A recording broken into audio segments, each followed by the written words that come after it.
É a primeira vez. Foi. Oi, gente. Boa noite, tudo bem? Boa noite, pessoal. Tudo jóia? Sou o Rafael Nearme, sou consultor de marketing digital. Estou aqui mais uma vez para falar sobre um livro com o Paco Bello. E eu sou o Felipe Pacobello, da livraria Pacobello. Hoje nós vamos falar do livro Marketing Boca a Boca, Emanuel Rosen. Vamos lá. Bom, como de costume, uma pequena apresentaçãozinha do autor, né? O Emanuel Rosen é originário do Vale do Silício.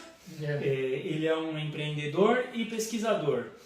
Ele começou a carreira dele desenvolvendo um software chamado EndNote. EndNote é um software que ajuda quando você faz um trabalho de pesquisa, seja ele para a faculdade ou para o seu serviço, para a sua empresa, e a compilar os dados e organizar toda a parte da bibliografia. Tá. Aquela parte chata mesmo de como colocar, cada texto exige de uma maneira e vem o nome do autor, o ano, quando você acessou, etc. E esse software fez super sucesso. Ele trabalhou nele por um período, se eu não me engano, aí de 5 a 7 anos. E aí vendeu, e como ele mesmo diz, vive hoje dos rendimentos, tá? E na verdade, após isso, ele começou a pesquisar bastante e escrever diversos artigos e livros. Né? Coisa simples, um software que eles perceberam a necessidade, ele percebeu justamente quando estava na faculdade. Já era pesquisador, né? Tava se formando na faculdade, começou a fazer o TCC e, não aguento mais entrar e colocar o sobrenome, vírgula, nome, vírgula, ano, vírgula. Então, é um software que você coloca tudo que você... toda a sua bibliografia e ele automaticamente organiza. Uma coisa super simples. E eu escolhi esse livro, além do tema, que é um tema que está nos interessando bastante aí, a gente está recorrente exatamente nas nossas últimas conversas. E eu achei muito interessante pelo seguinte: quando eu peguei o livro, esse livro ele foi publicado em 2001. E eu confesso que eu fiquei um pouquinho assim receoso, porque eu falei, poxa, eu vou falar, vou ler um livro de marketing de 2001, nós estamos em 2016, em plena era digital e das redes sociais, e eu achei que ele podia estar de alguma forma desatualizado. Estava em 2001, mas então quando ele fez a empresa? Quando ele vendeu a empresa dele? Em 97. Vendeu antes do boom da internet. Exatamente. Nossa. Já existia a internet. Se a gente levar em consideração também que nos Estados Unidos a internet chegou um pouco antes do que aqui no Brasil, mas 2001, quando ele lançou o livro, a gente ainda não tinha aí as redes sociais, não tinha a bolha na internet. Exatamente, uma coisa bem recente. Ele menciona algumas coisas da internet no livro, mas não do jeito que a gente conhece hoje. E aí eu falei, caramba, será que isso vai só tomar meu tempo? E logo no comecinho do livro eu percebi que não. Que quando ele fala de marketing boca a boca, ele está falando do legítimo e original marketing boca a boca mesmo. É como a gente vai espalhar as informações para as pessoas. Ele nem tinha noção do que seria. Mas é que eu sempre falo para os meus clientes, onde eu vou, eu sempre falo, a internet ela é uma cópia da realidade que a gente vive fora da internet, da vida real. Então, aquilo que você faz boca a boca, você fazia boca a boca, você usa a internet para amplificar isso. Exatamente. Mas a maneira de fazer ela é igual, ela não muda. É a mesma. E eu percebi isso lendo o livro, que exatamente tudo que ele fala aqui, além da gente poder utilizar realmente na vida real, fora do mundo digital, 99% dos conceitos que ele apresenta no livro são possíveis que a gente utilize hoje com as redes sociais, com a internet do jeito que ela é hoje. Então é bem legal, eu achei muito interessante porque é um livro 100% atual. É muito, muito bacana. E, bom, aí ele começa o livro explicando pra gente o seguinte, que nesse caso ele vai falar principalmente do boca a boca de empresas e produtos, porque o boca a boca, o rumor, ele pode ser sobre qualquer coisa. Pode ser uma fofoca de um artista, pode ser, né, uma fofoca de alguma coisa que aconteceu, um rumor sobre um acidente ou sobre um evento político, mas o foco dele é sobre empresas e produtos. E aí ele nos diz o seguinte: o que é o boca a boca? Qual é a definição dele para boca a boca? Tá? É a somatória de todas as comunicações realizadas de pessoa para pessoa sobre um determinado produto, serviço ou empresa em um certo momento de tempo. Quando ele termina dizendo isso, né, em um certo momento de tempo, ele deixa bem claro ao longo do livro que é o seguinte: às vezes o que está no auge hoje, o que é um rumor hoje, daqui 2 ou 3 semanas já não é mais. Com as redes sociais então, pode ser em questão de minutos. Então, mas durante aquele período pré-determinado de tempo, está acontecendo um rumor, está acontecendo aí um boca a boca. Por que o boca a boca é tão importante? Eu acho que a gente até já imagina, né, um pouquinho o porquê da importância do boca a boca. Todo mundo, acho que logo de cara já pensa, porque é de graça. E é de graça, em partes, mas ao longo do livro ele vai nos dizer também que se você quiser que o seu boca a boca realmente cresça, em alguns momentos você vai ter um certo custo. E não necessariamente um custo de dinheiro, dinheiro mesmo assim, o papel, mas às vezes um tempo que você vai ter que investir, e a gente sabe que tempo também é dinheiro. E olhando pelo bate-papo que a gente já tem, acho que está vendo até um curso, né? Porque está indo uma sequência uma sequência lógica. A sequência lógica a gente não planejou essa sequência. Mas que quem estiver assistindo e voltar nos primeiros vídeos, vocês vão ver que, sem querer, está indo um livro na sequência que vai complementando. Eu imagino, não sei o que você vai falar, mas que as pessoas contam também por causa de uma história. E a história aqui a história faz as pessoas contarem uma para outra. E se elas contam uma para outra, é porque alguma coisa tem no seu negócio. Não é porque o boca a boca é bom para a empresa, é porque sua história funcionou. Sim, não é só não é só ele fala que existe o boca a boca negativo também, e esse a gente tem que correr dele, na verdade. Mas é exatamente isso aí. Ele vai de novo mencionar o que a gente já tem mencionado. Como que um dos fatores para o boca a boca espalhar, crescer, é ter uma história. Nós vamos falar. Não, tranquilo, mas é isso aí, porque a gente está vendo que tudo tem um link. E se diferentes autores de diferentes épocas escrevem a mesma coisa, é porque tem fundamento. Não é uma coisa, né? Você fala, um cara de 2001, ele já está falando de algo que nem conhecia a internet profundamente ou as redes sociais como é hoje. Ele já está falando de algo que diversos outros autores já falaram. Uma das grandes importâncias do boca a boca é o seguinte: ele diz que os clientes, eles mal conseguem ouvir o que a sua empresa tem para dizer. O ruído é muito grande. Tem algumas pesquisas, isso em 2001, que diz que um ser humano normal de uma grande cidade recebe em média 1.500 anúncios por dia. Em 2001. Imagina hoje. Ele coloca um outro dado que eu achei bem legal, em 2001 também, que uma edição do New York Times, ela contém mais informação do que toda a informação que um ser humano receberia a vida inteira no século XVII. Então pense assim, que se você ler o New York Times do começo ao fim, você vai ter acesso a mais informação que uma pessoa na vida inteira dela no século XVII. Então assim, hoje né? 10 vezes mais. E o segundo motivo que ele nos dá para o boca a boca ser tão importante é que, como a gente é bombardeado por tanta informação assim, Como que a gente vai filtrar o que nos interessa, o que não nos interessa, e o que é verdade e o que é mentira? E aí ele nos diz assim, que os clientes são pessoas céticas.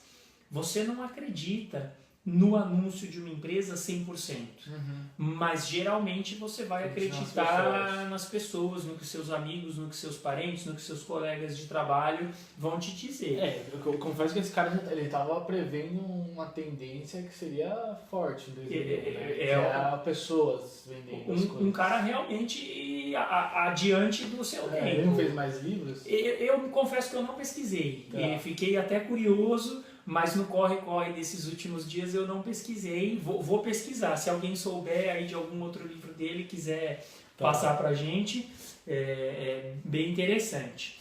E aí o terceiro item que ele coloca aqui é que os consumidores estão conectados cada vez mais. E ele estava lá no comecinho, no comecinho da internet. Ele fez uma previsão aí do que seria o inbound marketing hoje, né? De fazer as coisas uma contar para a outra, contar a história, que o Google depois em 2010, mais ou menos, 2008, fez lá o negócio dos emotes, que eu já falei aqui, então o cara... Visionário. E, indo adiante na leitura, ele se pergunta, né? Por que nós conversamos? E ele diz que o ser humano é programado para conversar. É uma questão de sobrevivência. Ele até coloca uma historinha bem interessante e diz que um grupo de pesquisadores na Inglaterra fez a seguinte experiência. Eles pegaram uma carniça de boi morto e colocaram no meio de um campo. E aí vinha um corvo. Esse corvo, ele não comia a carniça. Ele voava e em questão de poucas horas depois, vinha um bando de corvos e comia a carniça. E ele diz, mas a gente achava no começo que o corvo ia achar aquela carniça, ia ficar quietinho na dele e comer sozinho. Mas não, ele vai e traz todo o bando dele. Por quê? Porque se você tem centenas de corvos voando por lugares diferentes, procurando comida, a hora que um encontra a comida e comunica, né, e faz o boca a boca para os outros, às vezes você acha comida hoje, às vezes eu acho, às vezes o outro, todo dia vão achar, amplifica a possibilidade. E aí ele fala, o ser humano é a mesma coisa, o ser humano ele sempre precisou se comunicar, não mais hoje para conseguir comida in natura, vamos dizer assim, mas para saber quando tem uma boa promoção de cerveja no supermercado, para saber quando tem algo interessante na vendinha da vila, para saber quando um determinado site na internet colocou um produto em promoção, ou quando um tema que interessa para o seu amigo ou para o seu colega foi divulgado pela mídia. Então... É uma recompensa social aí, né? Você conta porque você fala, nossa, você tem que ver um tal negócio que eu tô... Que te interessa ou que me interessou. Você tem que ver o iPhone que eu comprei, você tem que ver o Galaxy, você tem que ver o lugar, a pizzaria que eu achei. Fui lá e é uma delícia, o preço é bom. A gente tem essa necessidade. São as nossas últimas conversas. E ele diz que a gente também conversa para justamente se conectar, para manter os vínculos sociais. Então, assim, é uma necessidade do ser humano. Mesmo com a internet cada vez mais presente nas nossas vidas, conversar continua sendo uma atividade que faz parte de nós como seres humanos. E aí ele diz isso, que a necessidade de se conectar está frequentemente associada à criação de uma impressão social. É isso que a gente falou. Fui em tal lugar, é bacana. Você gosta de transmitir essa informação porque vai ajudar o seu amigo, mas também vai fazer com que ele pense, pô, o Paco é um cara descolado, sabe bem, olha, ele conhece uma pizzaria. Você vai fazer questão depois de perguntar se o cara foi mesmo ou não, gostou, né? Vai até fazer um se ele não gostou, você fica até feedback. chateado. Como não? Você pediu uma pizza errada. Ah, não, nesse dia que você foi, acho que o garçom tava de mau humor. A gente até cria justificativa. Então, igual no lugar que você indicou hoje pra mim, né? Eu fui lá, você não tinha falado do lugar esqueci bom, de falar que o atendimento era ruim. Que era péssimo. Eu falei, nossa, eu fui lá, mas o atendimento... Aí você tinha a mesma impressão que eu, mas para aquilo que você tinha me falado, ele vinha bom, né? Mas se pega desavisado, o que acontece? Você já provavelmente não teria vontade de voltar. Né? Aliás, não teria não tem vontade mais. Vou voltar porque você me falou que tem um produto específico com preço bom. Né? Mas eu ainda fiz questão de insistir. Falar, isso, é o boca a boca para que aquilo que você está me contando funcione, né? Você não vai querer que eu vá numa furada. E se frustre e depois ainda não vai nem querer mais gravar vídeo comigo. Vai falar, fica me mandando numas roubadas. É isso, essa é a essência. É a essência do ser humano. Que não muda na internet, do boca na internet a boca. é a mesma coisa. Ah, sim, porque lá pode ser que não seja... Aliás, hoje é cada vez mais falado, porque a gente tem vídeos, tem o áudio. Quantas pessoas eu conheço que se falam via Skype e não mais por escrito como era na época do ICQ. É por áudio mesmo, o pessoal tá conversando, então... Ontem, cara, conversando com o cara que tava falando, eu entrevistei um cara do vídeo lá, falando que ele conversa com o irmão dele através de Snapchat. Eu não sei nem Snapchat. Eu também não tenho, não. O cara, ele fala, eu tô usando o Snapchat, ele tem 10 segundos pra postar um vídeo. Então ele fala, eu converso por Snap porque força eu sintetizar aquilo que eu tô falando. Falar rapidinho, falar o que precisa. É bem interessante. E... Bom, aí um outro fator que ele dá aqui para dizer por que existe o boca a boca. Ele diz que porque é economicamente sensato. É isso que a gente está aqui sem querer já comentando. Os economistas dão um nome para isso. Eles falam assim, que são as coisas externas à rede. Então eles chamam assim de externalidade à rede. O que é isso? É o fato de determinados produtos se tornarem mais valiosos conforme são usados por um número maior de pessoas. Então, lá em 2001, ele dá um exemplo seguinte, o aparelho de fax. Adianta só eu no mundo ter um aparelho de fax? Definitivamente não. Tem valor agregado, né? Agora, se você tiver, eu já posso te passar um fax, mas eu não vou comprar um aparelho de fax só para passar fax para o Rafa.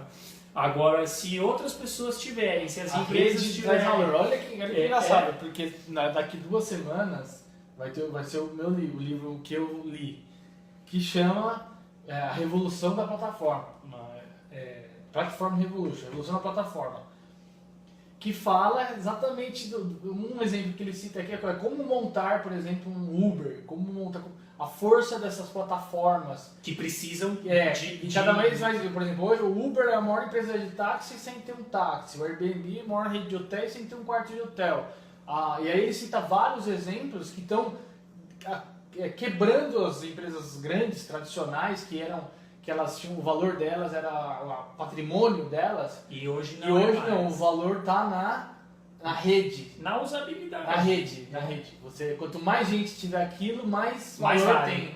Exatamente isso aqui. Né? Aí eu trouxe o exemplo para hoje, que é justamente isso. Né? Bom, o Facebook, o WhatsApp, né? O próprio e-mail que já está caindo em desuso. Não adianta eu só ter Facebook se ninguém mais tem. Né? Então ele fala, gente, por que eu vou conversar, por que eu vou fazer o boca a boca? Porque eu quero que as pessoas da minha comunidade, do meu convívio, também tenham acesso às mesmas coisas que eu tenho. E eu achei isso assim fantástico. Aí ele chega aqui num próximo item, que ele fala por que existe o boca a boca, e é desse que a gente tem que fugir, que nem o diabo da cruz, que a gente conversa para aliviar a tensão ou diminuir a raiva. E aí é que se originam os comentários negativos. E a gente comentou num outro vídeo, eu não lembro em qual, aquela questão de que quando a gente vai falar bem de uma determinada coisa, a gente fala para poucas pessoas. Contágio, né? E quando a gente vai falar mal, a gente fala para muitas. E nesse livro ele apresenta uma pesquisa que eles fizeram, ele mesmo fez, para diversas empresas, e ele chegou à seguinte conclusão, que realmente existe esse fato. Quando a gente vai falar mal, a gente fala para muitas pessoas. Quando a gente vai falar bem, a gente fala para menos pessoas. Mas a gente já viu, eu já vi mesmo vários pequenos artigos na internet, comentários, colocando números. Que você fala bem para 3 pessoas e mal para 20. E tem outro que fala que você fala bem para 5, mal para 30. Ele falou, não existe um número fixo, pelo menos nas pesquisas que ele fez. Ele deu exemplos assim que variavam, por exemplo, de você falar bem para 50 pessoas e mal para 200, e você falar bem para 2 pessoas e mal só para 4.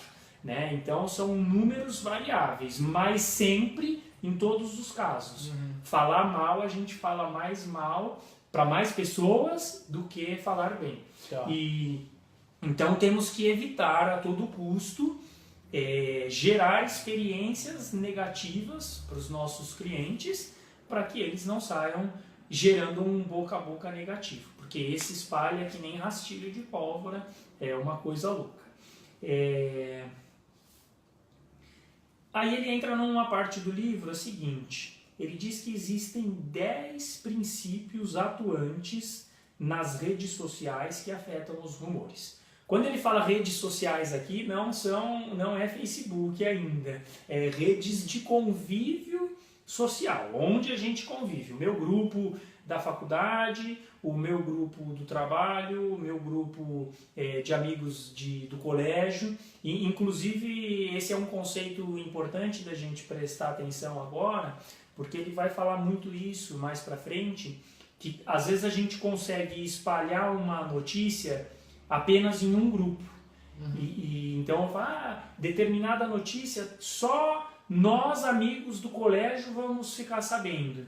E às vezes não, isso não é bom nunca, porque você quer sempre que o seu produto ou sua empresa seja conhecido pelo maior número de pessoas. E aí ele dá algumas dicas de como inserir esse boca a boca em diversas redes sociais, em diversos grupos sociais. O primeiro dos princípios é o seguinte: as redes são invisíveis e complexas. A gente já comentou isso também, é muito difícil rastrear exatamente aonde começa um rumor, por quem ele vai passar e aonde ele vai terminar. Eu acho que se a gente conseguisse isso seria fantástico. Seria. Né? Uma coisa assim... No livro do Ponto de Ruptura, do Michael Gladwell, ele fala um pouco de que existem tipos de pessoas que algumas tem uma que espalha mais, ele ajuda a identificar. Tem, é legal. Depois eu posso mais pra frente. Eu tenho bastante vontade de ler esse livro, inclusive pode ser um que os dois tenham lido e comente, mas você já leu, né? Já leu. Eu tenho bastante vontade. E bom, então ele fala isso, as redes são invisíveis e complexas. Só para ter uma ideia, numa rede de 100 pessoas, ele nos diz que são possíveis 4.950 vínculos diferentes entre elas. Se a gente subir isso para 1.000 pessoas, esse número de vínculos passa para 500 mil de possibilidades diferentes. Então, é muito difícil rastrear, mas ele tem esse conceito de pessoas-chave, sim, que são as pessoas que a gente tem que tentar identificar para que o boca a boca espalhe mais rapidamente. Senão a sua empresa vai ter 80 anos e só os 20 primeiros caras ali ainda vão estar sabendo da existência dela. Isso não é nada bom. Segundo princípio, as pessoas se vinculam a pessoas parecidas com elas. E isso acho que é meio óbvio, todo mundo deve imaginar. A gente procura os nossos semelhantes. Sim. Eu não vou fazer amizade com um grupo de motoqueiros hardcore, porque eu não sei andar de moto, 2, eu não gosto de hardcore, não faria sentido eu ficar me encontrando, né? Não é nenhum tipo de preconceito isso, é uma questão de afinidade mesmo. Então, ele fala isso, as pessoas se vinculam a pessoas parecidas com elas. E isso também é um grande problema para o boca a boca, porque acontece o que a gente comentou agora há pouco, corre o risco da sua mensagem ficar restrita a um pequeno grupo de pessoas, e não é isso que a gente quer. Ele dá 2 exemplos bem bacanas que eu preciso comentar, que é o seguinte, tem um estudo nos Estados Unidos que diz que corretores de imóveis, eles vendem muito mais para pessoas que têm a idade parecida, o tipo de roupa, de vestimento, estilo de vestimento parecida e a mesma faixa de renda. Então, se um corretor chega para mim e ele é mais ou menos da minha idade, ele se veste mais ou menos do jeito que eu gosto, que eu estou acostumado a vestir, e durante as conversas eu percebo que ele tem mais ou menos a minha faixa de renda, eu tenho muito mais probabilidade de comprar o imóvel dele. Você acha que tem essa percepção que você... Exatamente, me sinto seguro, tenho mesmo ponto de vista. Mesmo ponto de vista, fala, pô, esse cara é parecido comigo, não vai me enganar. E ele dá um outro exemplo que eu achei fantástico, eu inclusive vou tentar aplicar isso lá na livraria. Estou bolando ainda exatamente como fazer. Eles fizeram uma pesquisa para uma loja de CDs nos Estados Unidos. E era o seguinte, eles tinham que vender um limpa-CD, um produtinho que... Bom, a gente vende CD lá na livraria ainda, tá? Mas é um produto que já está caindo em desuso. Mas tinha que vender um limpa-CD. E aí o teste era o seguinte, para os primeiros 60 clientes, quando você chegava lá com os seus CDs, o vendedor falava assim, pô, você tá levando Rolling Stones? Nem curto Rolling Stones. Ah, aproveitando, nós temos aqui esse limpa-CD, você gostaria de comprá-lo? Nesse caso, apenas 33% das pessoas compraram o limpa-CD. Aí ele pegou um outro grupo de mais 60 pessoas e ele fez justamente o contrário. Você chegava lá com seus CDs, Rolling Stones, e o vendedor falava, puta cara, adoro Rolling Stones, é minha banda preferida, não sei o quê, pô, esse CD é demais, eu já ouvi várias vezes. Ah, aproveitando, você quer comprar o nosso Limpa CD? O número de pessoas que compraram pulou de 33% para 55%. E é uma identificação. Identificou. O cara às vezes nem queria o Limpa CD, porque você fala, qual a diferença de você gostar ou não da banda que eu tô levando o CD? Você está me vendendo um produto que não tem nada a ver com a qualidade musical. Mas essa coisa de identificação eu achei incrível. Aí ele vai para um item adiante que ele diz o que a gente comentou aqui já em cima, que as pessoas parecidas entre si formam os agrupamentos. Na verdade, eu não sei porque que ele dividiu esse item 2 e 3, porque para mim são exatamente a mesma coisa. Mas ele também conta uma outra historinha bem bacana, que ele diz que em uma determinada época eles estavam fazendo um estudo para o governo e para entender a dinâmica dos prisioneiros, para evitar rebelião, brigas, conflitos. Tem até alguns programas da Discovery que são só sobre isso, né, nos Estados Unidos. Deve ser algo realmente assim, eu acho que até mais comum do que as nossas rebeliões aqui brasileiras. E eles falam, pô, a gente identificando os grupos e conseguia identificar praticamente 100% dos grupos dentro de uma prisão. Então tinha o grupo dos negros, o grupo dos latinos, o grupo dos traficantes, o grupo dos sei lá o quê. E aí eles chegaram em uma determinada prisão que eles não conseguiram identificar apenas 3. Eram 3 caras totalmente diferentes. Um era branco, o outro era negro, um tinha assaltado, o outro tinha estuprado, não sei. Aí uma semana depois esses 3 fugiram juntos da prisão. Então eles estavam, o grupo deles era o grupo dos caras que iam fugir, que tinham um plano para fugir. Então ele falou, todo mundo na vida se junta em algum grupo por algum motivo. E aí, se você quer difundir o seu boca a boca, você tem que identificar justamente os grupos de pessoas que você acredita que vão ter afinidade com o seu produto e a sua empresa para poder divulgar. Porque todo mundo tem um grupo. E a sua empresa e o seu produto, né? Nem que seja pequeno. É igual eu não lembro se quando a gente fez o do Tim Ferriss, ele fala que para ele precisa ter 1.000 clientes só. 1.000 clientes que paguem $1.000 por ano para ele. Pra ele é o suficiente. E para ele arrumar 1.000 clientes de milhões que ele atinge não é uma meta impossível. É uma meta impossível. Então, ele tenta criar valor para esses 1.000 clientes, um valor alto para esses 1.000 clientes. Para que ele mantenha.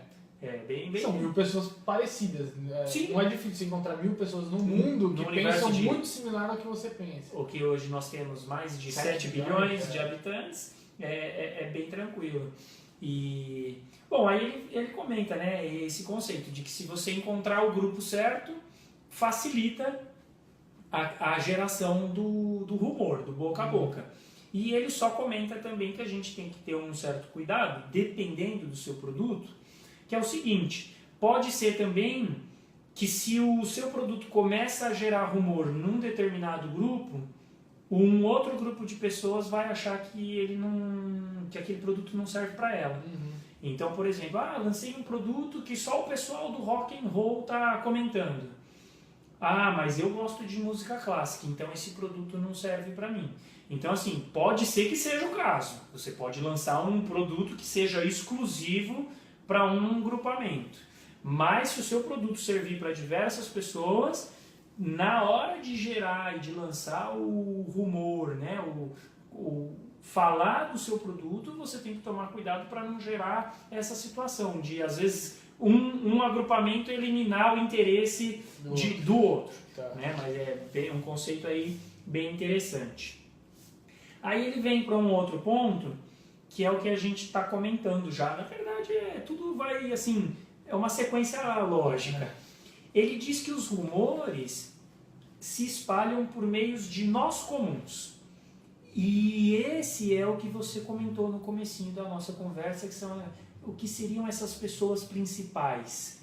Essas pessoas principais são as que formam os nós comuns, que é o que a gente comentou. Por exemplo, nós temos aqui nossos amigos do colégio de Santo André.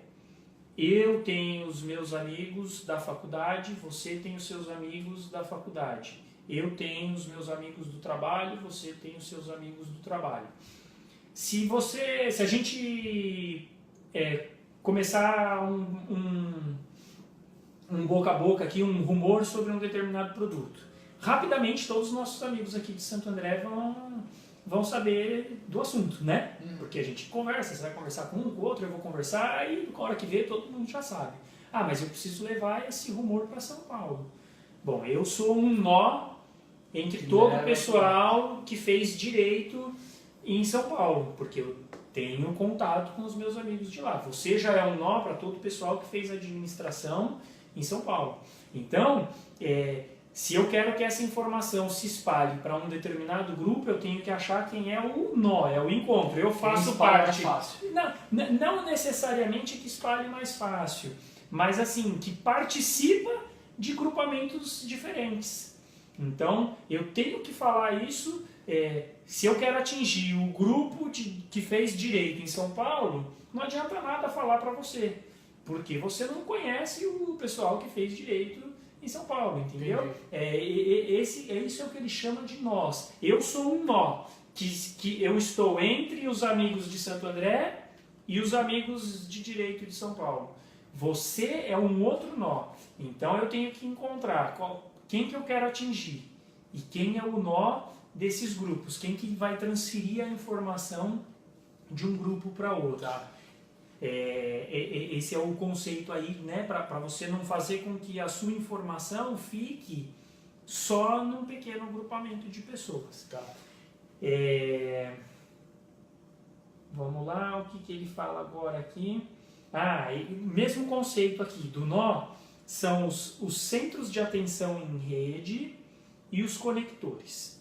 Os centros de atenção em rede são as pessoas que se comunicam com outras pessoas acerca de um determinado produto, muito além da média normal. Agora sim, esse que você estava falando. pessoas que têm mais contatos do que o normal. Ou mais facilidade de conversar. Ih, eu esqueci de ligar o... Só um minutinho, gente. E pior que eu pedi a tomada para você, esqueci de colocar aqui. Pronto. Desculpa. Ih, virou aí. Volta. Senta aí, bate que eu vejo. Pronto. Foi. Então, essas pessoas, né, os centros de atenção são justamente as pessoas que têm um número de contatos maior. Esse ele fala no ponto de ruptura, né? E hoje não é difícil de identificar, porque com a difusão das redes sociais, YouTube, etc. A gente chama de influenciadores. Você pega pessoas que espalham mais do que outras. É um conceito tranquilo, né? E super importante. É até mais fácil hoje do que na época que ele escreveu o livro.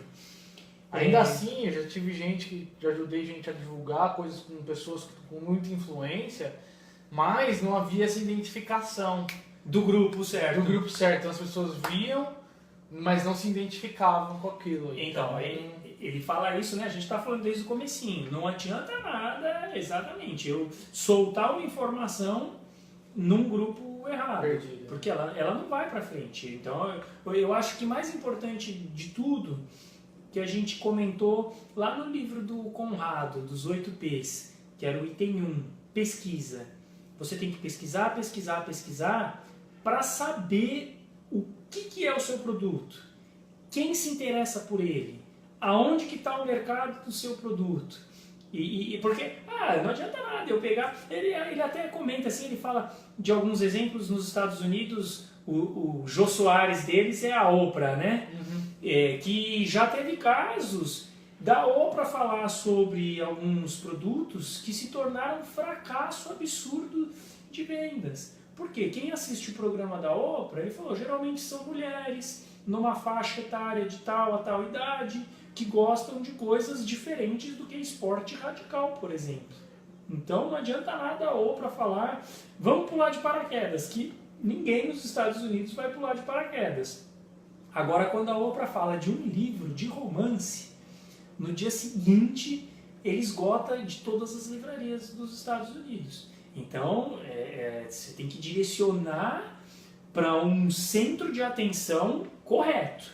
Mas eu tenho um amigo que é famoso e vou falar para ele lançar um produto. Mas e o público dele? Vai gostar ou vai se interessar, se identificar? Então, cuidado com isso. Às vezes a gente desperdiça tempo e dinheiro tentando divulgar a informação no grupo de pessoas errado. O 7º princípio conversamos com quem está ao nosso redor. E é só isso. E eu acho que ele é totalmente autoexplicativo. É fato, a gente conversa mais com quem está ao nosso redor. É difícil a gente... vou sair hoje, parar ali na esquina e ficar conversando com quem passa. Ou vou para um barzinho, para um restaurante sozinho e vou sentar na mesa de alguém que estiver lá. Não é comum acontecer. Então a gente está sempre conversando com quem está ao nosso redor. O item 8 eu achei bem interessante, é uma coisa que eu não tinha ideia, um conceito para mim bem novo. Os vínculos frágeis são surpreendentemente fortes. O que são vínculos frágeis? E isso é o que eu achei interessante. Vínculo frágil é o seguinte, é o amigo do amigo. Tá? Você é um vínculo forte para mim. Eu sou seu amigo, te conheço há muitos anos, temos os mesmos amigos, gostamos de muitas coisas parecidas. Então, o que ele diz? Que geralmente, quando você tiver acesso a uma informação, eu também facilmente vou ter acesso a essa informação. Tá. Não é uma coisa que está fora do meu círculo. Raramente algo que você vai me dizer vai ser assim uma super novidade. Eu, no mínimo, já vou ter uma ideia, uma impressão sobre aquilo que você está comentando. Agora, um dia a gente sai junto e tem um amigo seu que eu conheço, mas não sou o melhor amigo dele. Esse cara, sim, ele pode me falar uma super novidade. E aí ele vai gerar um rumor num grupo diferente, entendeu? Então é aquela coisa de como fazer o seu rumor espalhar para grupos diferentes. É esse vínculo frágil. Aí ele dá até um exemplo de uma pesquisa que eles fizeram. Nos Estados Unidos, mais de 80% dos empregos são conseguidos por indicação. Alguém que falou, tal empresa está contratando, manda o seu currículo, mas tal lugar vai pegar o currículo, deixa que eu levo para você. Mas desses 80%, mais de 60% eram de vínculos frágeis. Não é o melhor amigo que arranja um emprego para você. É o amigo do amigo, é o conhecido que ficou sabendo que você estava procurando emprego. E eu achei muito bacana e realmente achei que faz bastante sentido isso. Né? A gente ter acesso a pessoas que são conhecidas, mas não tão próximas. Essas pessoas são as que vão me trazer informações diferentes e gerar um novo ciclo de boca a boca. Aí ele já comenta aqui, né, item 9, que a internet, ela nutre esses vínculos frágeis. E hoje, então, na época ele não tinha ainda, né, o Facebook. Hoje, quantos amigos a gente tem no Facebook?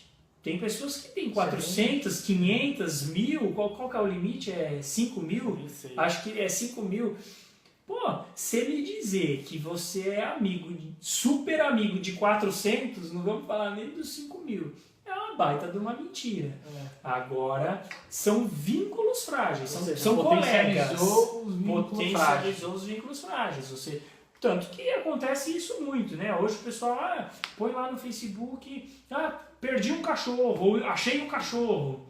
Nossa, isso já passa pro cara que achei aqui na rua. Né? Aí já o outro vê. São todas pessoas conhecidas, colegas, que têm acesso a uma informação. Agora, se eu falar para você, Rafa, achei um cachorro aqui na frente. Tá bom, não é meu. Acabou aqui.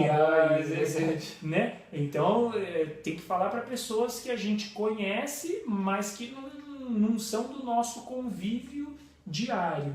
E eu achei bem legal esse conceito dele. E o 10º é o seguinte, ele diz que as redes permeiam os mercados, as redes atravessam os mercados. Então só vou ler aqui, porque é um conceito que eu achei na hora, eu fiquei confuso.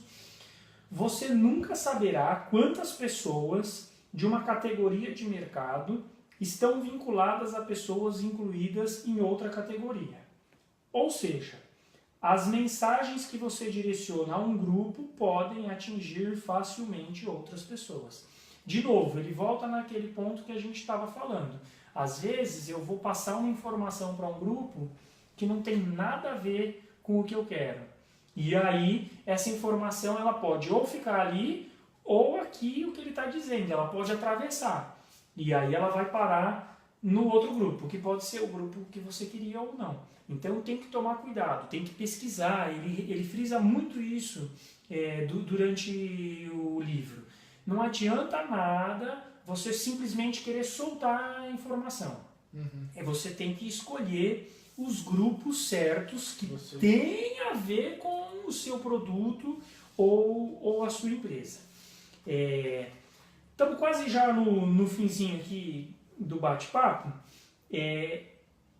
O que faz os rumores se espalharem? Depois da gente ter falado sobre esses 10 princípios. E aí são duas coisas simples, mas que não são tão simples assim. Primeira coisa, energia. Tempo e dinheiro dedicados ao produto.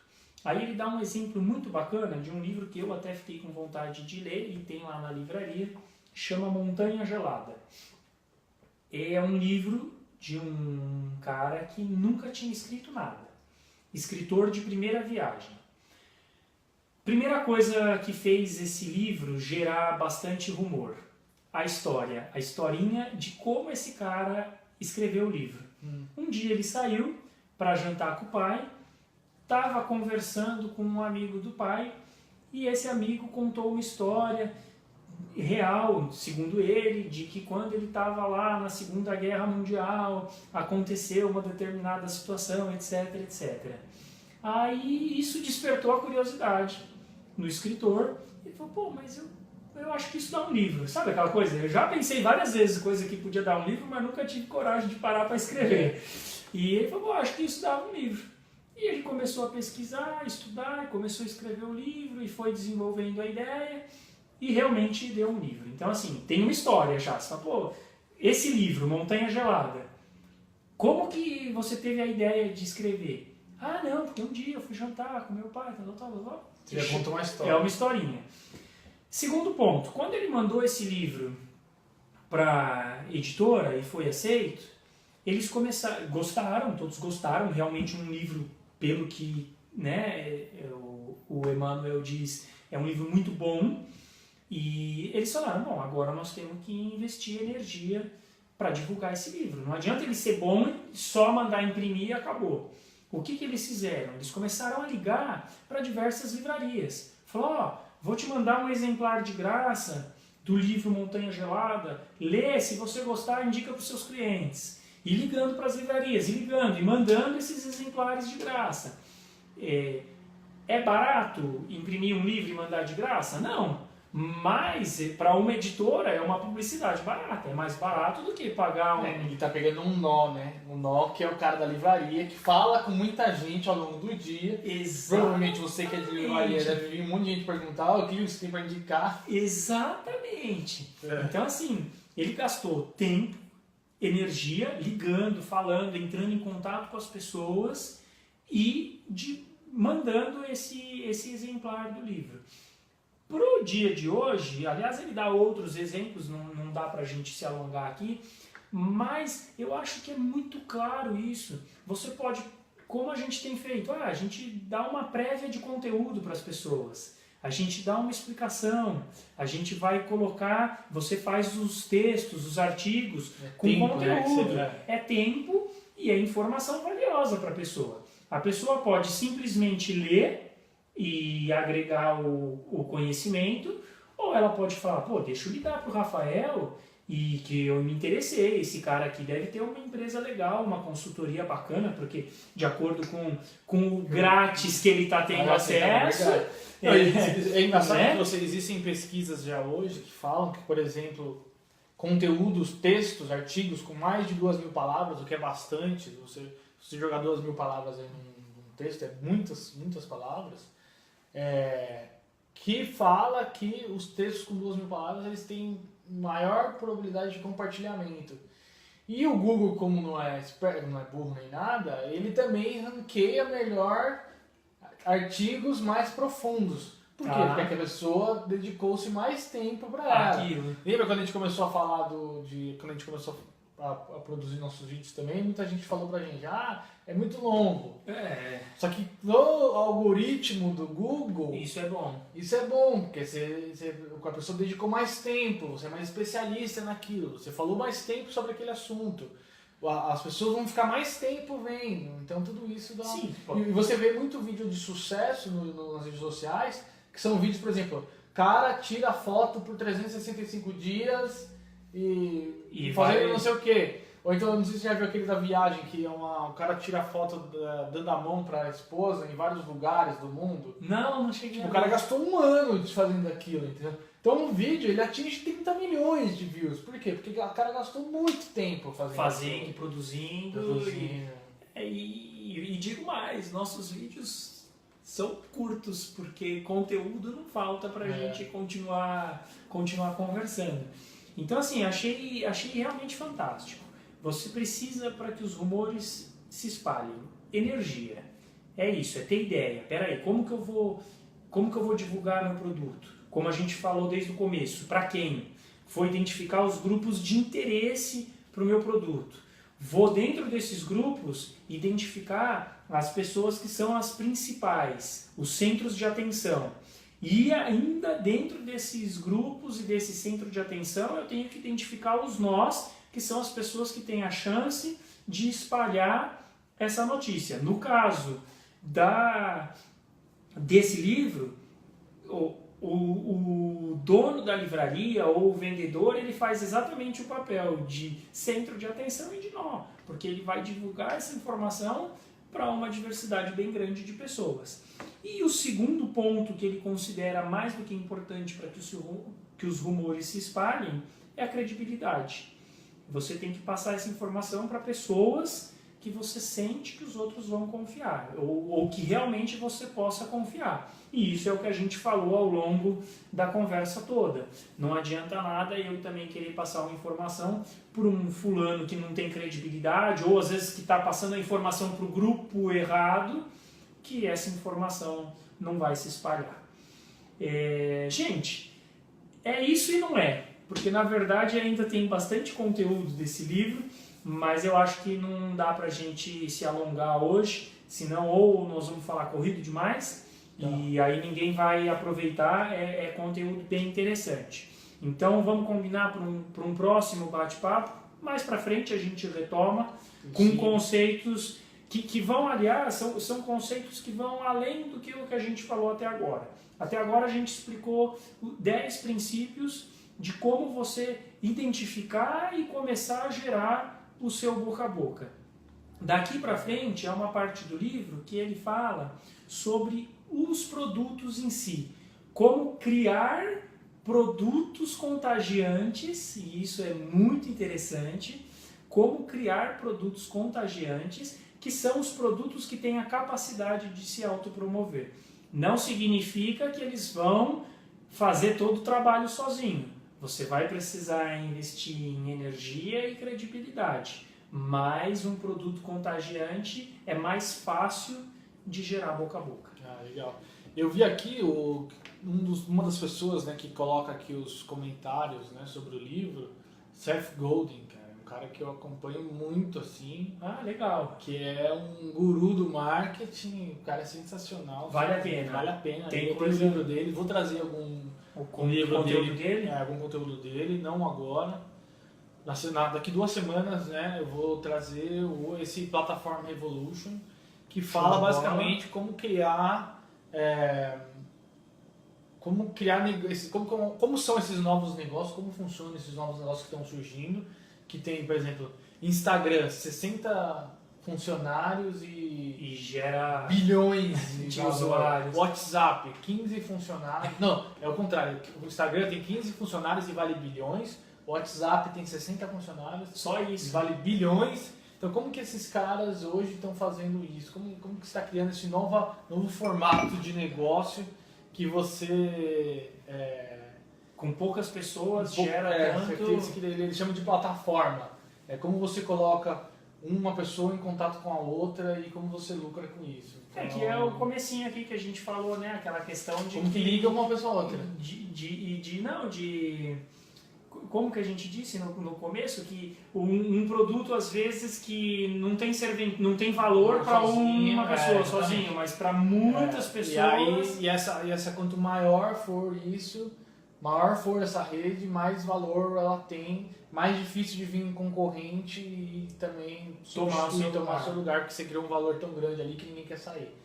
Que é mais ou menos, a gente já falou disso também, todos os livros se interligam, depois a gente pode fazer um livro só, né?